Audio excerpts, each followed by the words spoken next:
All right, well, this sucks. So this whole first part of the trip that I started, I didn't have the mic on. So there was no audio. I may show some of that. I don't know. So anyway, I'm starting over again. Hey guys, this is Sean from e-bike safety tips and reviews. I'm out on the longest ride I've ever done yet on my Rad Rover 6 Plus. Still having some problems with it. It's a little iffy right now. Rad has been sending me piece by piece trying to fix the problems on the bike. A lot of electrical problems. Right out of the box, the throttle didn't work. It was intermittent, but actually the first throttle didn't work at all. So I called Rad, did not email. I would recommend, if you're going to deal with Rad, to call and just stay on the line. On your left. So if you're gonna, if you're gonna contact Rad, my best advice to you is to call them and just stay on the line. You'll get to talk to somebody pretty quick if it's not going in towards the end of their day, which is 6 p.m. Pacific. You'll be able to, you should be able to get a hold of somebody. And I've always, every time I've called, it may have taken an hour waiting on the phone, but I've been able to get a hold of somebody.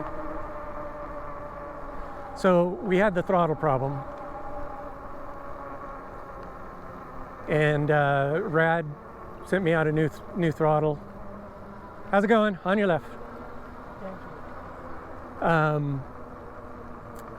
So I installed the new throttle. Okay, we're getting out on a really busy highway here, and I'm gonna have to jump out into traffic. I hate this. This is a 40-mile-an-hour zone. But it totally sucks. Hopefully somebody will come up here and activate this turn signal for me. Yeah, this kind of sucks. So anyway, Rad sent me the new throttle. I installed it. Nothing happened. It did go from a totally dead throttle to an intermittent throttle, which I thought was weird. So what would happen is I'd turn on the twist grip, and it would work, but barely. Sometimes it would kick on, then it would just cut out right away. I don't know. There was just nothing that seemed to have been helping it. So I'm going to be stuck in this turn lane because nobody's going to be activating the signal for me.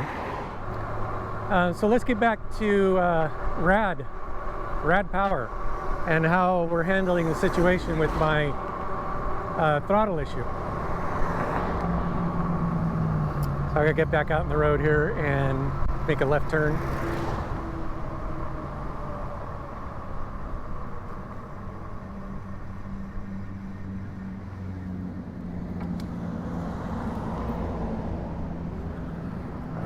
Thank this guy for letting me through. So the first thing that happened, whoa, those branches are low. So the first thing that happened is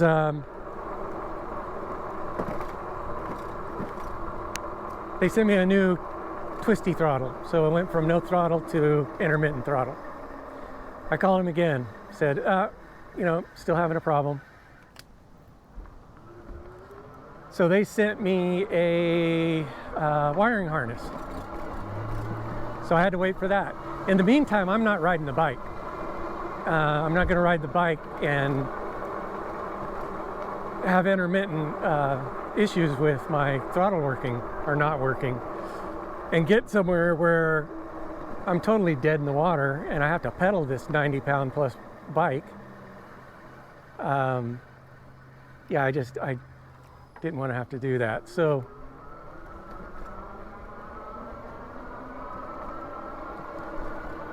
they sent me a new wiring harness. Meantime, the bike is sitting. Took about probably four days from the time, and that's if they have it actually in stock. If they have it in their warehouse in stock, then it's pretty quick. They do a pretty good job. So it takes about 4 days. It seems like everything I got from Rad, it took about 3-4 days. The wiring harness got there, but I had to be the one to put it on. I was a little bit nervous about that. So, I mean, in the beginning, when I first started looking at the e-bike stuff, I was planning on just building my own. For the price, I could have went over to my Costco, bought a $800 fat bike. So I've got to point out, you'll see in the camera right across the street from me, the people riding the wrong way down the street and on the sidewalk, when we've clearly got bicycle lanes that they could be riding in. So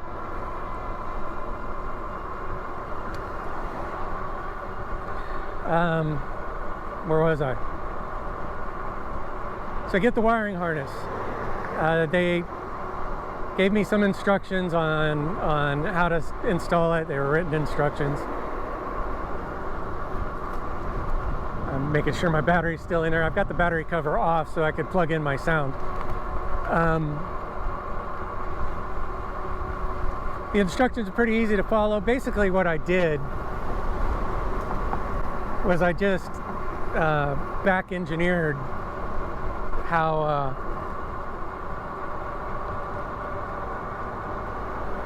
it was already installed. So right now I'm making a right turn, so my hand signal, for those of you who remember hand signals, and if they're the same from where you are, is holding my left arm up to indicate a right-hand turn. All right, so we are right now in Elk Grove Regional Park. This used to be, I mean, this was the place to go for everything. It is 4th of July weekend. It's probably kind of crowded. So, but it is a beautiful park. I love this park. So I installed the wiring harness.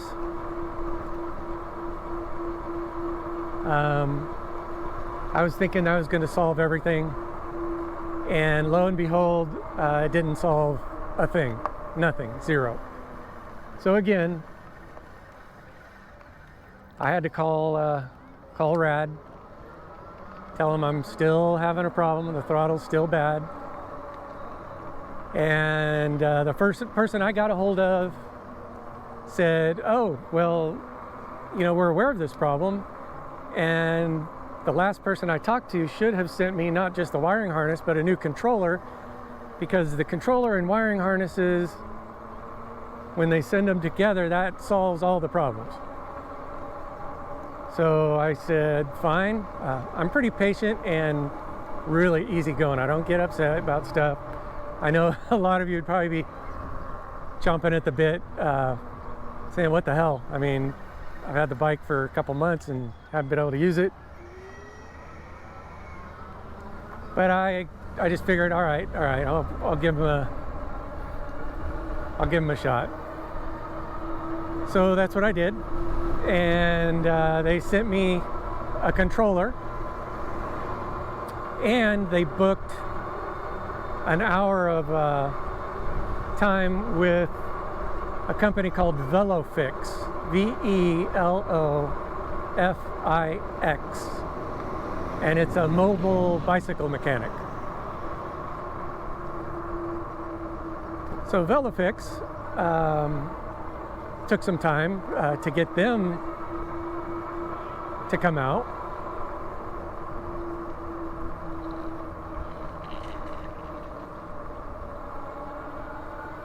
And I'm really cutting the story kind of short because there was a lot of stuff that was going on. So in the meantime, while my bike's down, I'm ordering all kinds of new things to put on it, little gadgets and goodies for the bike. And now I'm getting leery, thinking, well, shoot, I'm putting all this stuff on my bike. Am I going to be able to keep it?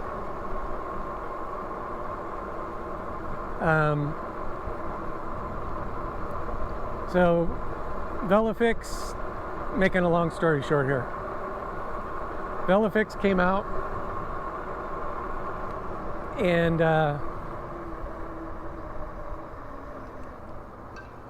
went to work on the bike. Can't say enough about this guy that came out. His name's Jesse. Super good guy. Really knows his stuff. Used to work actually for Rad. He actually built the Rad bikes and was a manager of some sort for their e-bike maintenance, repair, building, and all that kind of stuff. I'm just going to stop here for a second, get a drink. So he got going on the bike.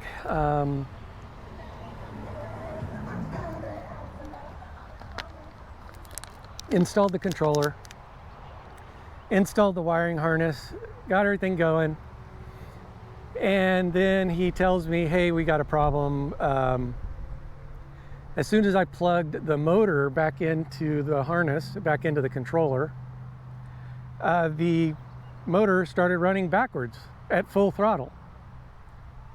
And I'm going, well, that's not good. So he says, I think maybe there might be a problem with the controller, or the throttle is wired backwards, or something weird's going on. So he starts looking at it some more. I'm in his work truck. They have a van that is basically a bike shop on wheels. It's like 100+ degrees outside. And I'm out there watching him go through all, just piece by piece, going through all the wiring and stuff and redoing it and getting it going. So he gets everything going and twists the throttle, and it goes in the right direction, and it actually works completely properly. He's like, all right, we got it fixed. It looks like we've taken care of the problem. So he gets everything put together. Looks like the problem was fixed, but lo and behold, after securing the wires and putting everything back together again,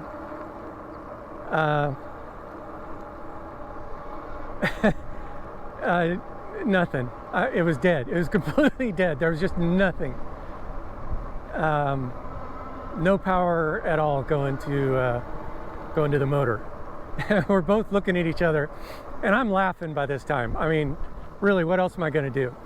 I'm thinking, oh, what the hell? This bike is a total lemon. It's just a dud. I'm not going to be able to do anything at this point. We start discussing, hey, he even said that if a bike was like this at this point, I think up here they're getting ready for the 4th of July celebration at the park.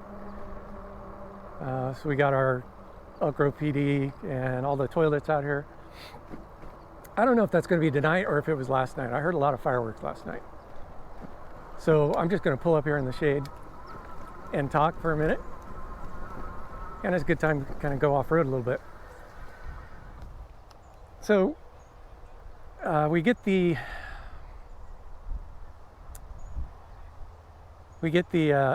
everything back together again. I've got nothing. We're completely dead. And now he is kind of stumped. He's going through everything wire by wire. He's pulling all the connections apart, putting them back together again. And then he disconnected the brake sensors that are on these nut hydraulic brakes. Each brake that you have on this particular bike, it has a brake sensor. Inside the brake lever itself there's a magnet, and that magnet is placed in a position so that when you pull the brake lever, it breaks the magnet's connection to the metal that's inside that lever. I don't know how else to describe it other than it's a magnetic sensor. When he unplugged my right brake sensor, lo and behold, everything started working. I had power, the throttle was working, everything was working. So now we know it's the lever. And he said, I've seen this before, I bet I know what it is. So he went in and adjusted the lever. There's a little, I'll see if you can see it with the camera, but in the bottom, I don't know if you can see that small Allen nut that's inside there on the lever. It's right down in here. That adjusts the distance of the lever from the handlebar. He adjusted that so that it changed the position of the magnet on the lever. And after adjusting it just right, lo and behold, the throttle and everything started working. So now everything's working.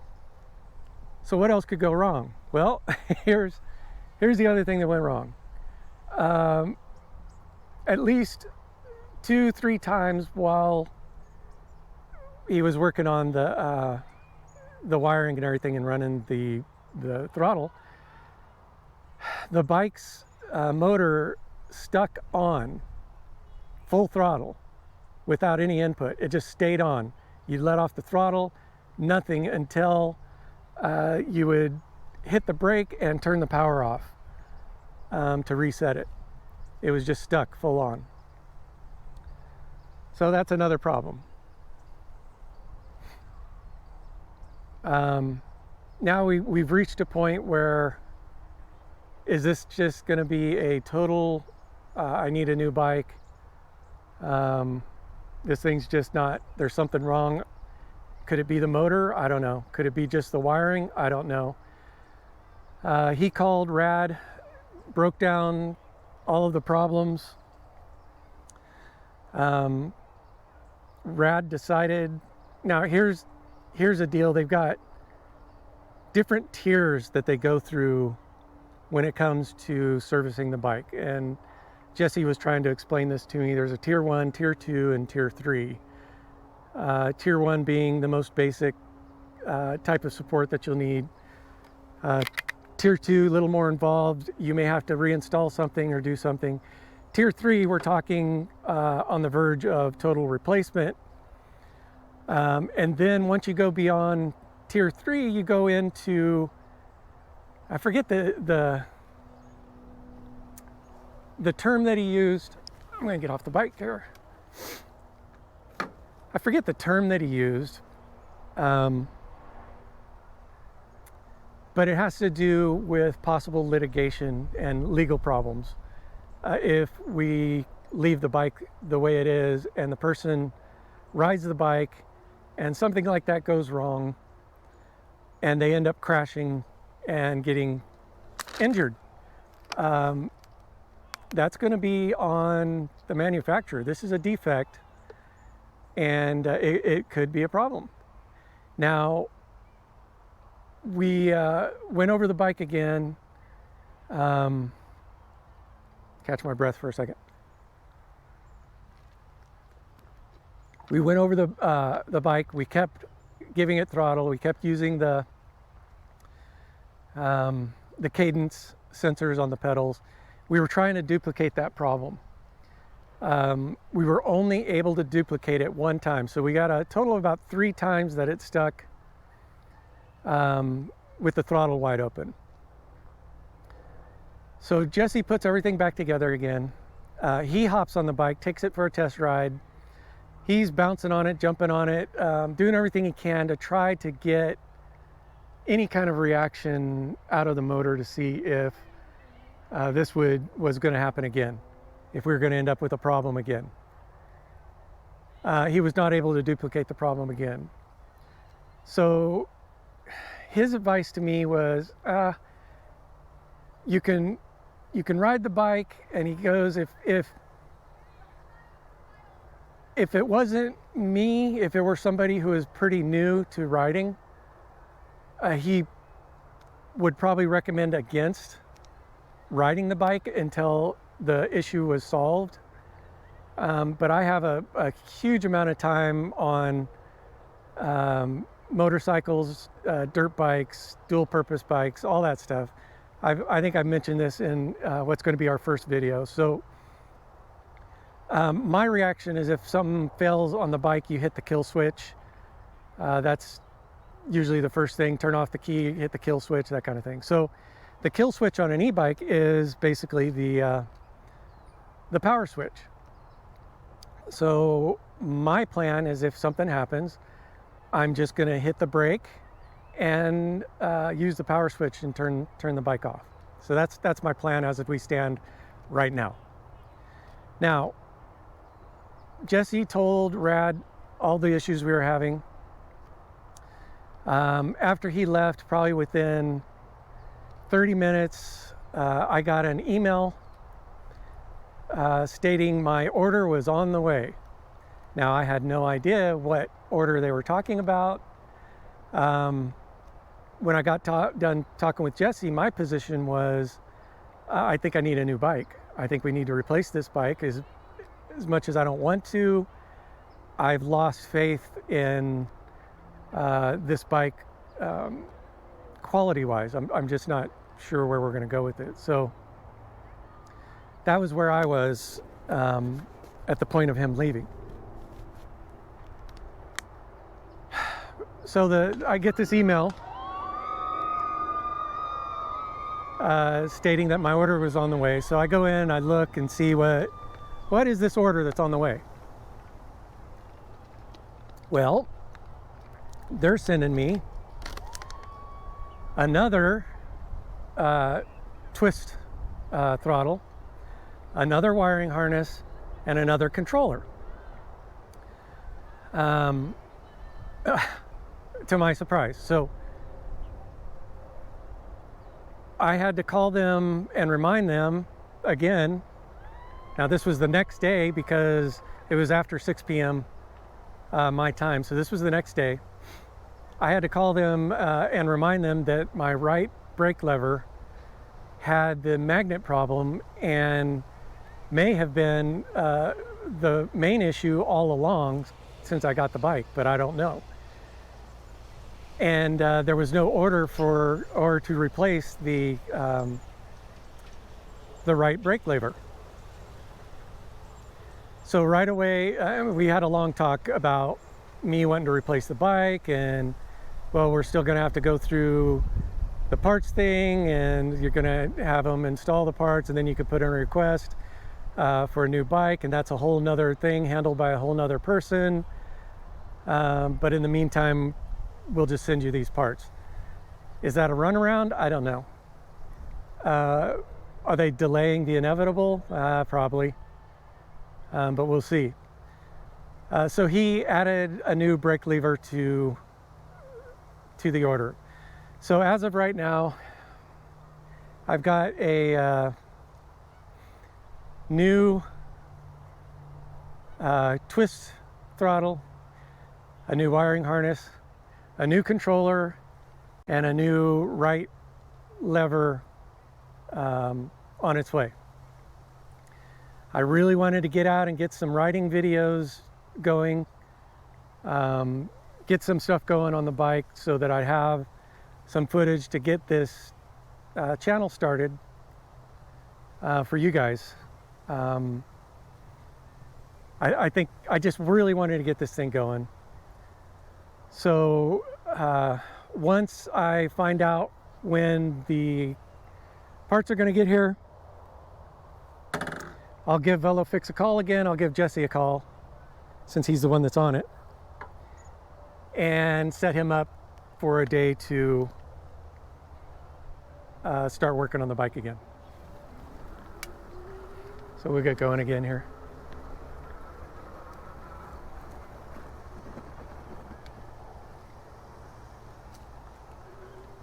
So in the meantime, here I am. Now, a little bit earlier, I said there goes the, let's see how this bike handles on gravel. So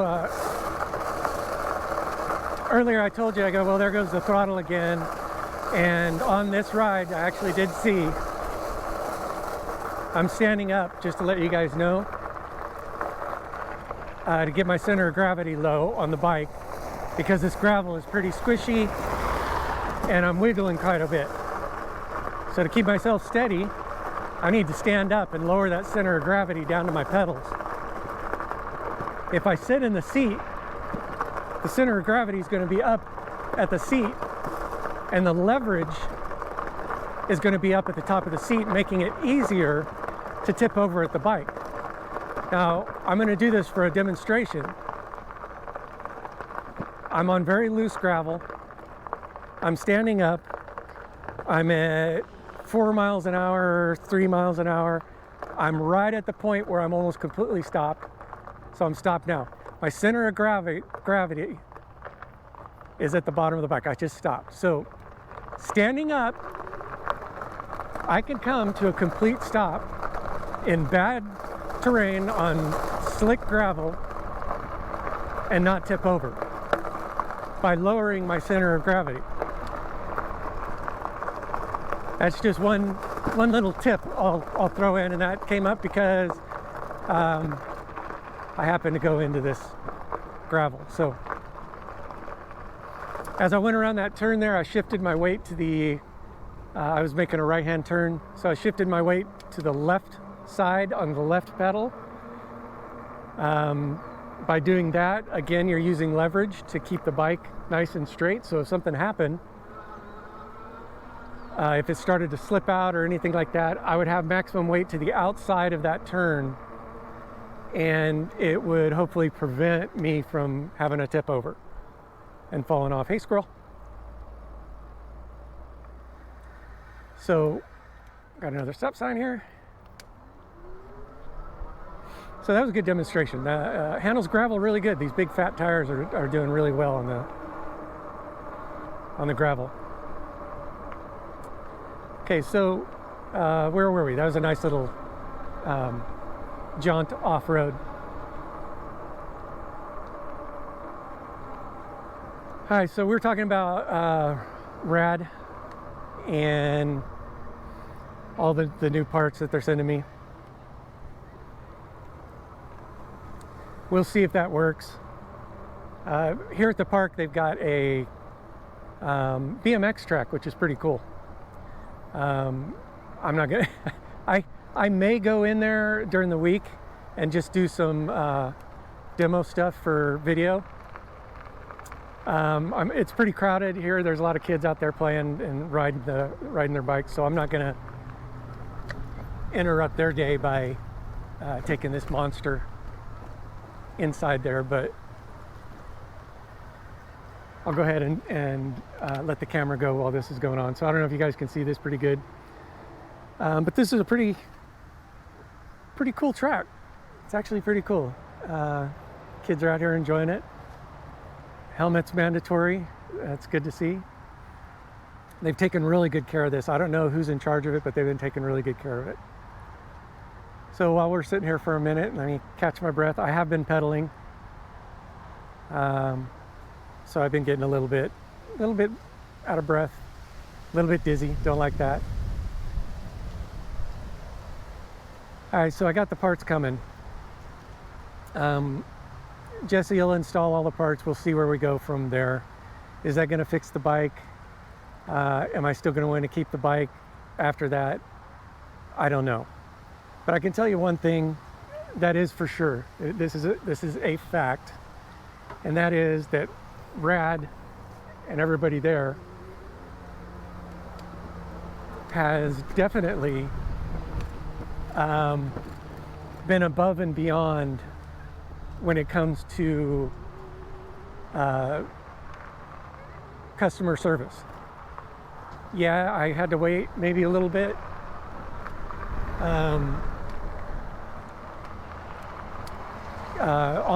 On the phone, I don't deal in emails. I'm sorry, I am not going to use emails, because who knows how many thousands of emails they're getting, whether it's customer service related or not.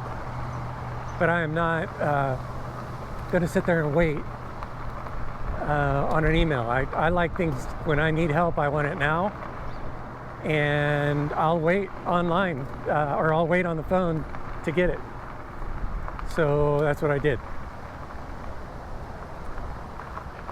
So they've been super great. I think the longest, it was when Jesse and I were working on the bike. The longest we had to wait was an hour and 42 minutes. We were waiting to get somebody on the line, and he's the mechanic. You know, they should have a special line for the mechanics that they send out, that they should be able to call in. He had to call in on the regular customer service number, and that just really blew me away. I could not believe that he would have to call in on the customer service number.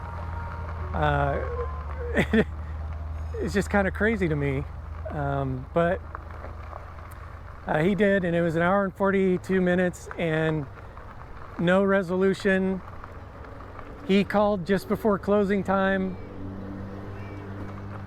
and was able to get somebody in sales to find out what the heck was going on, and they took all his information and forwarded it, and then obviously somebody took it seriously enough that within 30 minutes after him leaving my house, they were sending the parts. So again, I'm standing up out here mostly because this is bumpy grass out here, and I need to absorb some of these bumps with my knees. And that's what your knees are on a bicycle. Your knees are extra suspension. And I know if some of you riding e-bikes, you may have bad knees. I have two bad knees, one worse than the other. I have a really bad ankle, not much bone left in it. And it's on my left side, so I have to favor that side a little bit. But when you're on a bumpy surface like that, your knees do add to the suspension. And again, you want to get your center of gravity low. You want to lower that center of gravity so you don't end up tipping over. I could have hit a little rut or something in there, and if I was sitting in the seat, it would have been real easy for me to tip over. So anyway, I'll just bring that up. So with Rad, we're in a waiting game right now. I'm waiting for the new parts to come, and I'll be waiting for, boy, they really need to clean up this trail a little bit. The stuff's overgrowing here.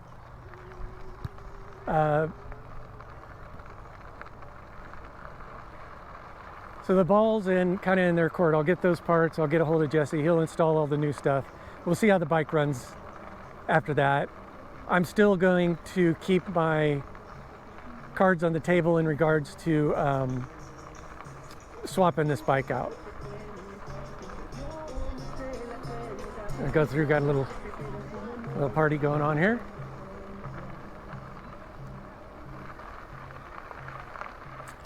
All right, so I've been rattling a lot.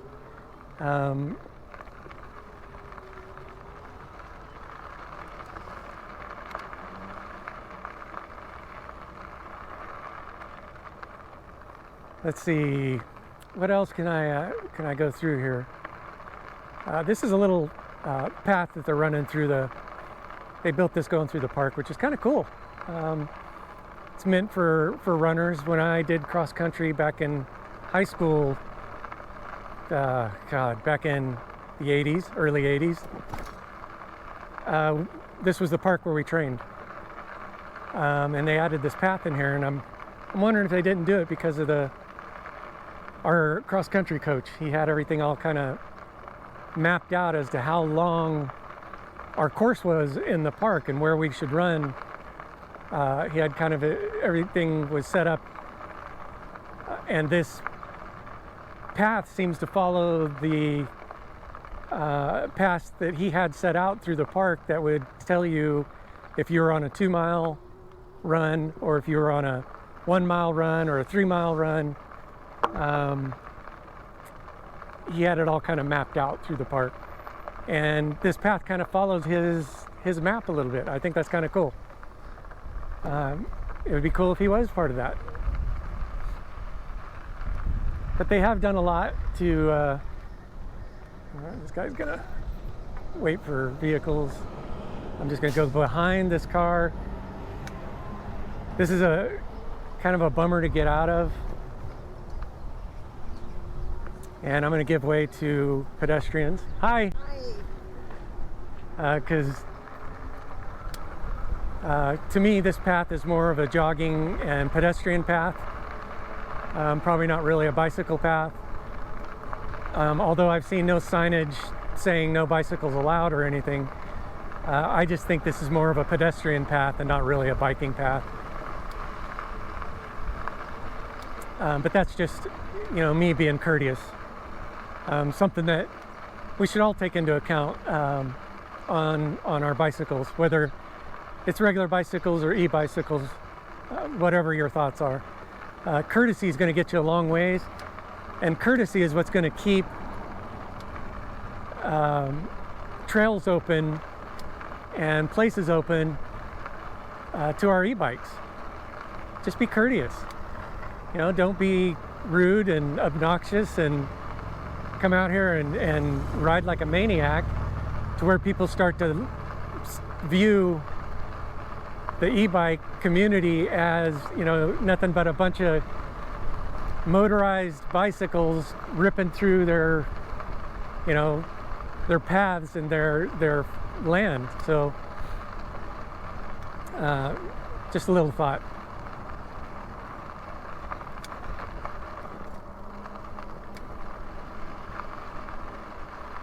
I hope the wind's not blasting through too bad on you guys.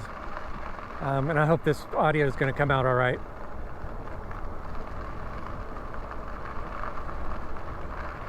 But I'm going directly into the wind, and I can't hear myself talk. So hopefully this is working out for you. I may end up editing some of this down. There may be some little spots where I do some edits. Now it looks like, yeah, this is gonna go out onto the road, and what the heck, I know these neighborhoods, so I'll go ahead and take this, go on into these neighborhoods.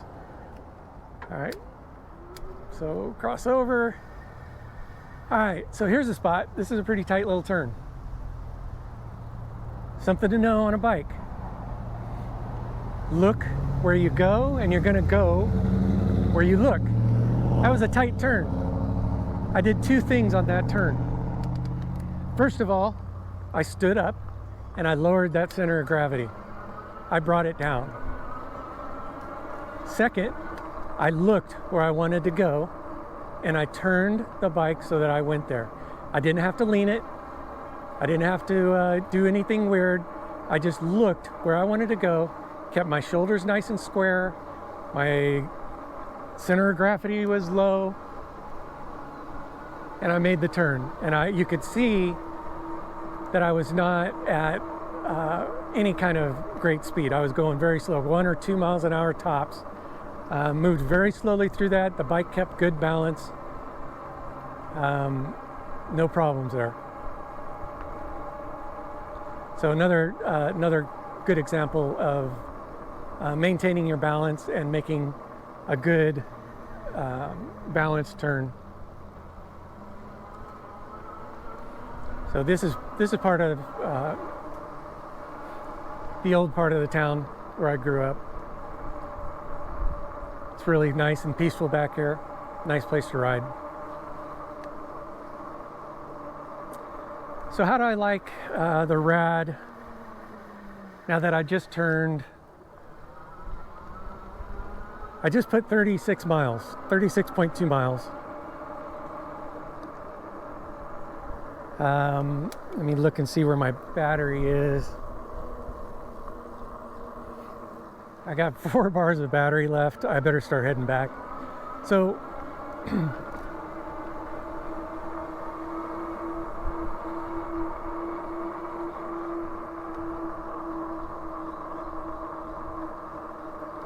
"36 miles, but I'd say about 10 miles of that at least was just me goosing the bike.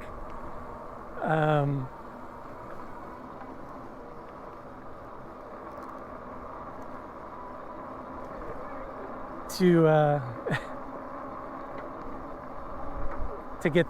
figure out why the throttle wasn't working, and the bike wasn't actually moving. It was propped up, and we were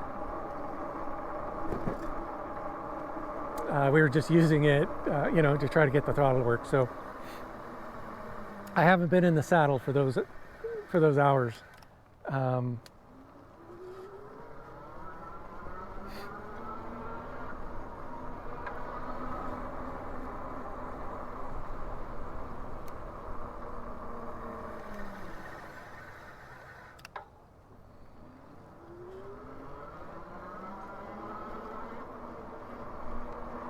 It's nice and quiet back here. Get away from the traffic. So I've probably already posted by now the video where I show you my bike and everything I added to it. I've got that Sun Tour seat post with the shock on it. I've got the Cloud 9 seat. And I've got to tell you, it's pretty comfortable. The Sun Tour absorbs these little bumps really nice. And it's been a really quite comfortable ride. I can't complain.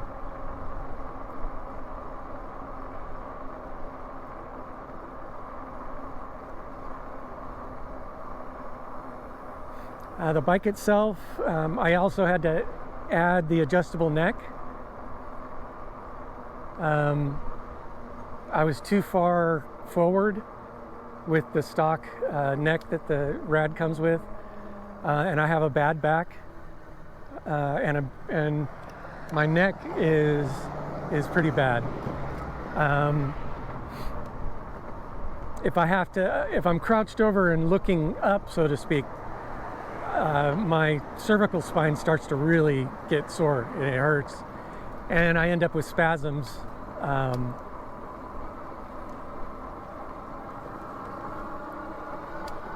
I'll have spasms in the back of my neck, and that can be very painful.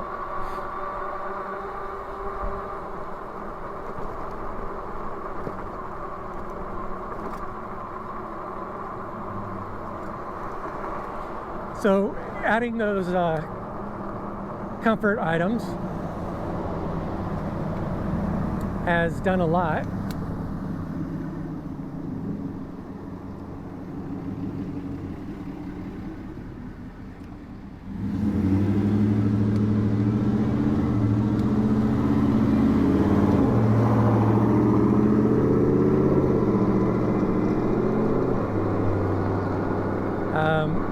Also on the front, you'll see my bar extenders. I've got 2 of them, one shorty and one that's pretty long.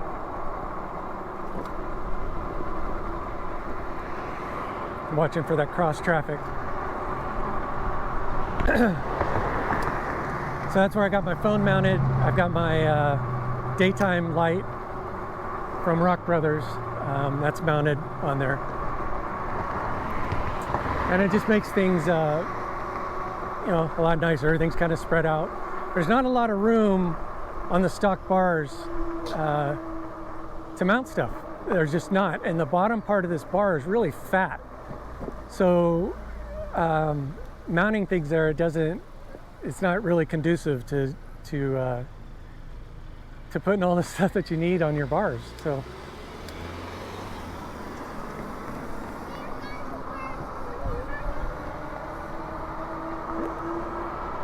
Got all the fireworks stuff going. And it was at this time I realized the battery in my camera was dead. So it kind of ended the ride for you guys, which is probably a good thing because this thing probably ran a little bit long. Sorry for that. Thanks for watching all the way through. And if you could, and if you like the videos, subscribe and give me a good old thumbs up for the YouTube algorithm. I look forward to doing more videos for you guys. This is just a ride video. It wasn't really my tips video, even though I squeezed some tips in there while we were on the ride. And that may happen now and again. And it's a good thing because it's real world kind of stuff. So thanks again for tuning in.